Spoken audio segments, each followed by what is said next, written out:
Hello friends, eAcademy tutorial channel to আপোনালোকক স্বাগতম জনাইছো। So আজি আমি জেনাৰেল নলেজৰ এটা টপিকৰ ওপৰত কোৱেশ্চন ডিসকাস কৰিব গৈ আছো। আজি টপিকটো হৈছে আপোনাৰ ইম্পৰ্টেন্ট বুকস এণ্ড অথৰ্স, কিতাপ আৰু তাৰ লগত জড়িত আপোনাৰ যিবিলাক লেখক বা লেখিকা আছে তেওঁলোকৰ ওপৰত বনাম। আমি সেকশন এসিস্টেন্টৰ এনেকুৱা আহিছে, সেকশন এসিস্টেন্টৰ যেটো এক্সাম হৈ গ'ল তাতো এনেকুৱা কোৱেশ্চন আহিছে। সো জুনিয়ৰ এসিস্টেন্টটো অহাৰ সম্ভাৱনা যথেষ্টখিনি আছে। সো আমি ইয়াৰ ওপৰত আজি ভিডিওটো বনাম বুলি ভাবিছো।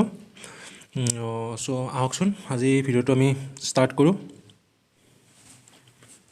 সো ফাৰ্স্ট আছে আপোনাৰ ইয়াত গান আইলেণ্ড বুলি। গান আইলেণ্ড কিতাপখনৰ কোন ৰাইটাৰ আছিলে এইটো হৈছে আপোনাৰ অমিতাভ ঘোষ। নেক্সট আছে আপোনাৰ মাই লাইফ মাই মিছন, এইটো এটা অটোবায়োগ্ৰাফি হয় ৰামদেৱৰ, বাবা ৰামদেৱৰ অটোবায়োগ্ৰাফি মানে তেখেতে নিজে লিখিছে। সো এইটো অটোবায়োগ্ৰাফি বুলি কোৱা হয়, সো ইম্পৰ্টেণ্ট হয়।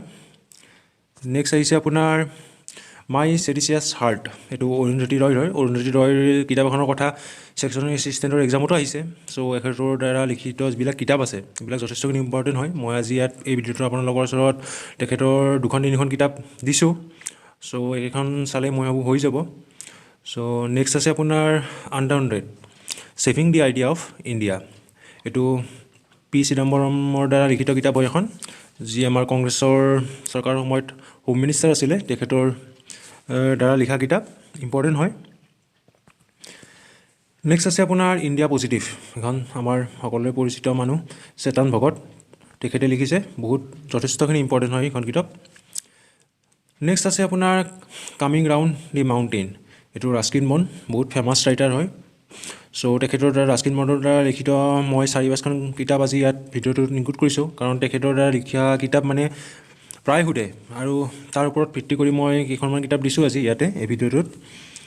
সো নেক্সট আছে আপোনাৰ চেঞ্জিং ইণ্ডিয়া, এইটো আমাৰ পূৰ্বৰ যোনটো প্ৰধানমন্ত্ৰী মনমোহন সিং ডাঙৰীয়াৰ দ্বাৰা লিখা কিতাপ, ইম্পৰ্টেণ্ট হয়।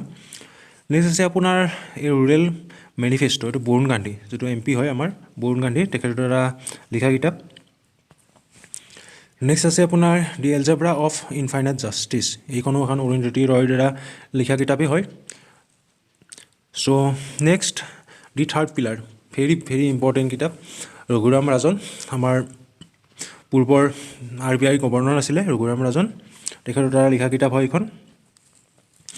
নেক্সট আহিছে আপোনাৰ দি beauty of all my dogs, ইয়াত ডগ স্পেলিংটো অলপ মিষ্টেক আছে, এইটো ঠিক কৰি ল'ব, আই হৈছে ওৰ জেগাত, কোনো কথা নাই, এইখনো আপোনাৰ ৰাস্কিন বণ্ডৰ দ্বাৰা লিখা কিতাপ হয়। নেক্সট আছে আপোনাৰ এ ফ্লাইট অফ ফিগন, এইখনো ৰাস্কিন বণ্ডেই হয়। নেক্সট আছে আপোনাৰ notes of dream, biography of ৰহমানৰ যিখন বায়োগ্ৰাফি সেইখন তেখেতে লেখা নাই, গতিকে এইখন আমি অটোবায়োগ্ৰাফি বুলি ক'ব নোৱাৰোঁ। অটোবায়োগ্ৰাফি আৰু বায়োগ্ৰাফি ডিফাৰেঞ্চটো এইটোৱে যে অটোবায়োগ্ৰাফি হ'লে লিখকে নিজৰ লাইফৰ ওপৰত যেতিয়া লিখে, আৰু বায়োগ্ৰাফি হ'লে কোনোবাই বেলেগৰ কাৰণে তেওঁৰ জীৱনৰ ওপৰত লিখিলেতো বায়োগ্ৰাফি হয়। সো ৰহমানৰ যিখন বায়োগ্ৰাফিখন লিখিছে আপোনাৰ কৃষ্ণা ত্ৰিলোক, ইম্পৰ্টেণ্ট হয়। নেক্সট আপোনাৰ দি এক্সিডেণ্টেল প্ৰাইম মিনিষ্টাৰ, ইয়াৰ ওপৰত মুভিও এখন আহিছে, সো বহুত ইম্পৰ্টেণ্ট হৈ যায়, গতিকে এইখন হৈছে আপোনাৰ সঞ্জয় বাৰু। নেক্সট আহিছে আপোনাৰ এখন ৰিচেণ্টে হয়, এইখনো অটল বিহাৰী বাজপেয়ীৰ মৃত্যুৰ পিছত লিখা কিতাপ হয়, ভাল হয়, অটলজী নে কাহা, এইখন হৈছে আপোনাৰ ব্ৰিজেন্দ্ৰ ৰেহিৰ দ্বাৰা লিখা কিতাপ হয়। Next brief answer to all the big question, Stephen Hawkins, famous scientist হয়, ইম্পৰ্টেণ্ট কিতাপ হয়। নেক্সট এক্সাম ৱাৰিয়াৰ্ছ, এখন বহুত ফেমাছ কিতাপ হয়, এখন বহুতে হয়তো পঢ়িছেই, নৰেন্দ্ৰ মোদী ডাঙৰীয়াৰ দ্বাৰা লিখা কিতাপ, ইম্পৰ্টেণ্ট হয়।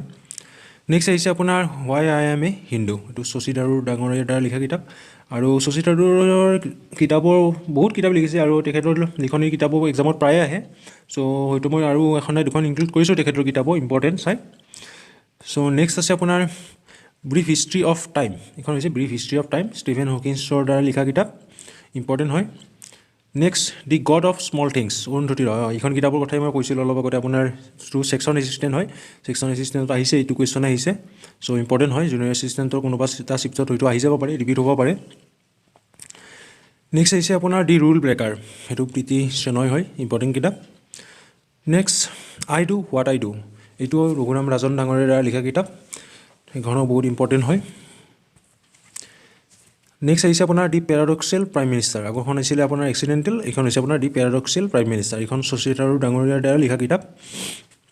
নেক্সট আহিছে আপোনাৰ dreams from my father, very very important হয়, বৰাক ওবামাৰ দ্বাৰা লিখা কিতাপ, গতিকে ইম্পৰ্টেণ্ট হয় এইখনো এখন। নেক্সট আৰু আপোনাৰ লাষ্ট আহিছে আপোনাৰ এ ক্ৰুছেড এগেইনষ্ট কৰাপশ্যন, মনোজ তেখেতৰ দ্বাৰা লিখা কিতাপ হয়।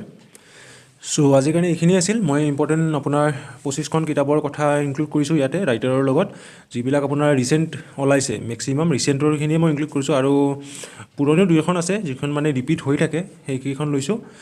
চ' মই ভাবোঁ জুনিয়ৰ এছিষ্টেণ্ট এক্সামৰ কাৰণে এইখিনি আপোনালোকৰ কাৰণে যথেষ্ট হ'ব। আৰু ভিডিঅ'টো ভাল পালে লাইক, কমেণ্ট আৰু আপোনালোকে শ্বেয়াৰ কৰিব, যিমান পাৰে ইমান শ্বেয়াৰ কৰিব, তেতিয়াও আমাৰো ভাল লাগে। আৰু চেনেলটো ছাবস্ক্ৰাইব কৰিব। চ' থেংক ইউ।